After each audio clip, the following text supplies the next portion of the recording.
আলেসান ফাউন্ডেশনের স্বাবলম্বী প্রকল্পত আমরা লন্ডন প্রবাসী জনাব মোহাম্মদ আলী সাহেবে একটা ছাগল বাচ্চা সহ আমরা এই খালারে দান করছেন।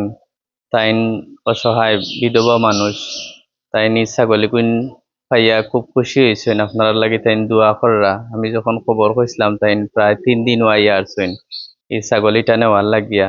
তো তাইন ছাগলিটা নিয়া তাইন কইরা তাইন এটা ফালবা বড় করবা করিয়া বাচ্চা যেটা বড় হয় অগু তাইন বেশিয়া তান বিপদে আপদে দুঃখে সুখে খামো লাগবো ওটা তাইন আমার লগে মাতিছেন, শেয়ার করছেন। এমনি তাইন ভিডিও অতটা মাত্তা পারেন না, মাত্র বেড়া লাগে। আপনি এগু নিয়া কিতা করবা গো খালা? ফালবা নাইনি? খুশি হয়েছেন না আপনি গো ভাইয়া?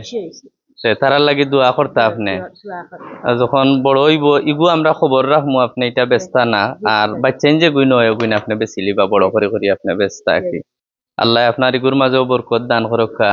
মোহাম্মদ আলী সাহেবর পরিবার রে আল্লাহ দুনিয়া আখেরাতো আল্লাহ রাব্বুল আলামিনে উজালা নসিব করুকা। আমরাও দোয়া করি আলেসান ফাউন্ডেশনও এই ধারাবাহিকতা যেন বজায় রাখতাম পারি। আমরা সবর কাছে সহযোগিতা চাই আর